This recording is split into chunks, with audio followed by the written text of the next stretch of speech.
Hello guys, welcome back to my YouTube channel Data Scout. In today's video, we will discuss about Pearson correlation coefficient. Seeing the board heading, you will be thinking, if we are going to discuss about Pearson, then why I have written covariance? In the last video, we have already discussed about the covariance and its limitations. To overcome the covariance limitations, we will use Pearson correlation coefficient. If you are not clear with covariance, I would suggest that you go back to my previous video of this playlist and check out about covariance. I will share the link of covariance in the description below. So before starting Pearson correlation coefficient, let us see what is covariance. With covariance, what we are trying to achieve? We are trying to achieve that we can understand or we can measure the relationship between two variables. Let's say we have two variables x and y. So we are trying to measure the relationship. If x is increasing, is my y is also increasing? Or if my x is increasing, is my y is decreasing?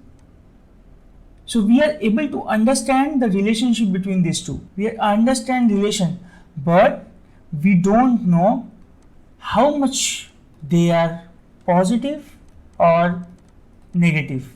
So that's what the problem with covariance. So these limitations will be solved with Pearson correlation coefficient. So let's see Pearson correlation coefficient. So to start with Pearson correlation coefficient, let's see the mathematical notation of Pearson correlation coefficient. In this video, we will denote Pearson as a P. So this is a Greek symbol. So P of x of y equal to covariance of x of y divided by standard deviation of x and standard deviation of y. So what covariance misses? It misses to factor in the variability, and how we are trying to achieve that. So by using this standard deviation of x and standard deviation of y, we have tried to factor in the variability. So we measure the variability in Pearson correlation coefficient with standard deviation of x. So what is the standard deviation of x? If I just say, let's say standard deviation of x. So what we know with standard deviation of x equal to nothing but square root of variance of x, and we know variance gives us the spread.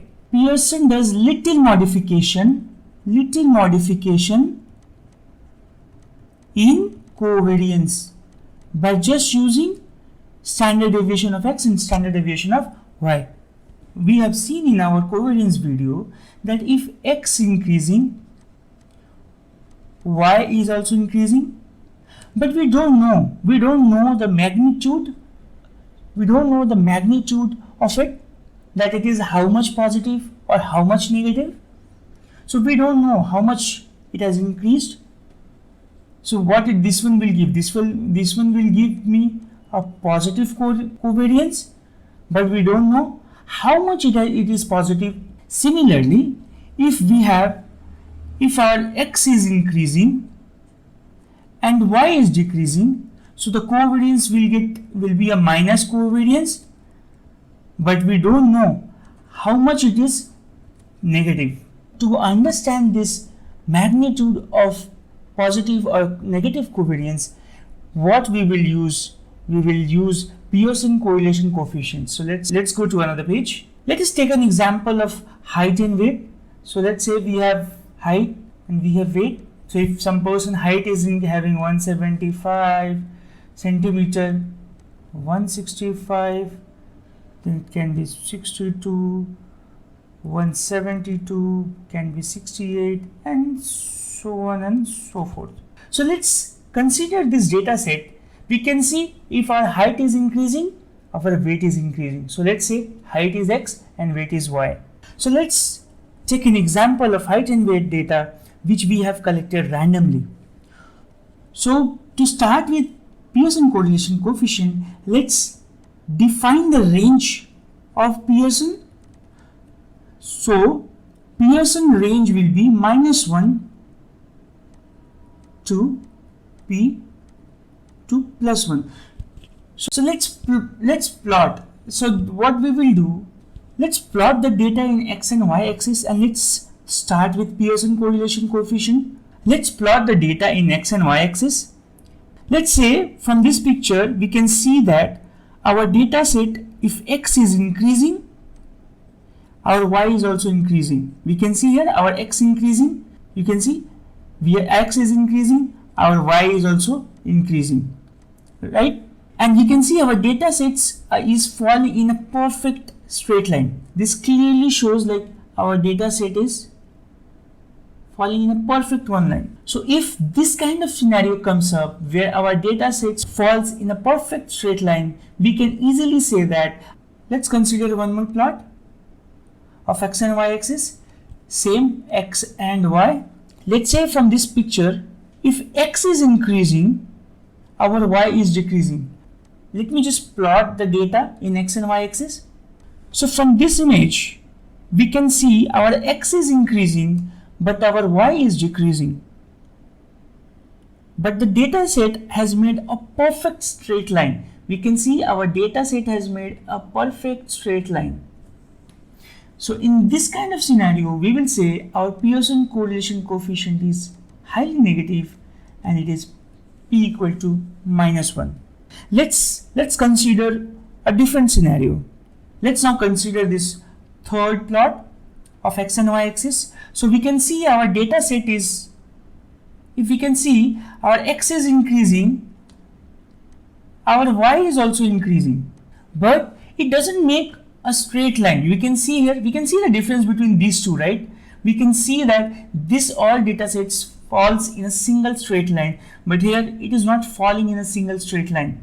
So in this scenario where x is increasing and our y is increasing, but our data set doesn't fall in a single straight line, we will say our positive correlation will be.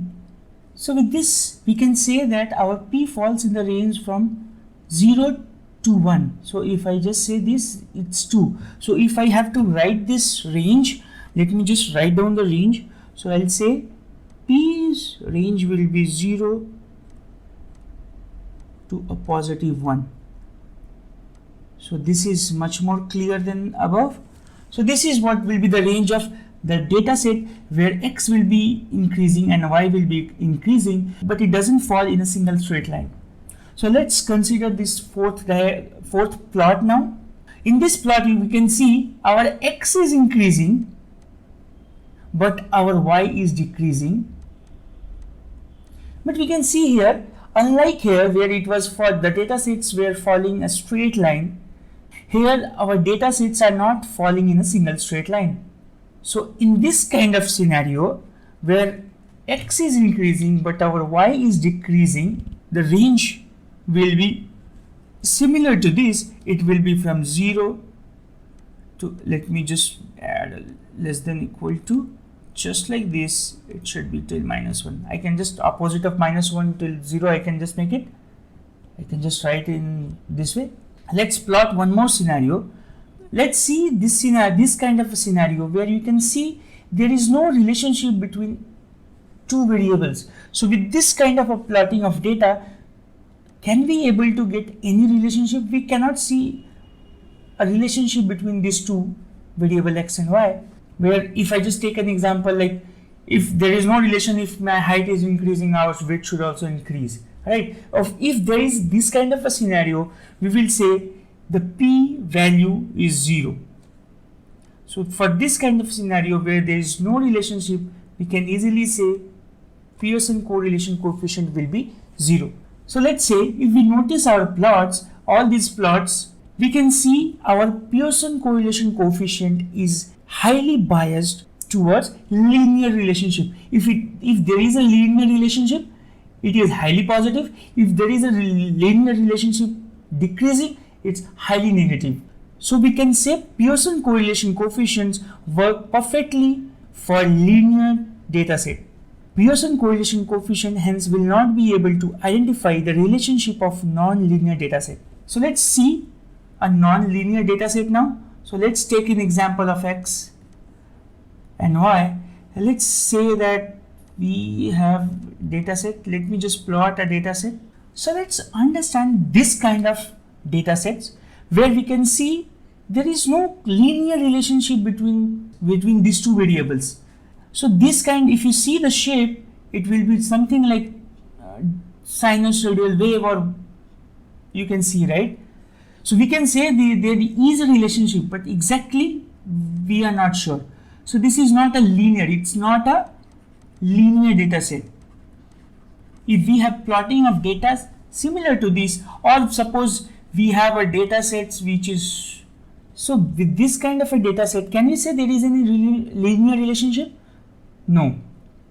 With easily we cannot say it's no, because it's a non-linear data. So to handle non-linear data set, or I say to overcome this limitation of PCC means Pearson correlation coefficient, we will use Spearman rank correlation coefficient.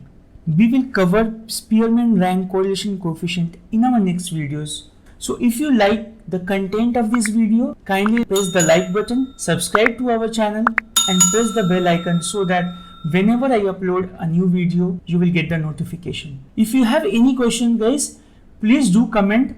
I will try to reply to each and everyone. Thank you, everyone.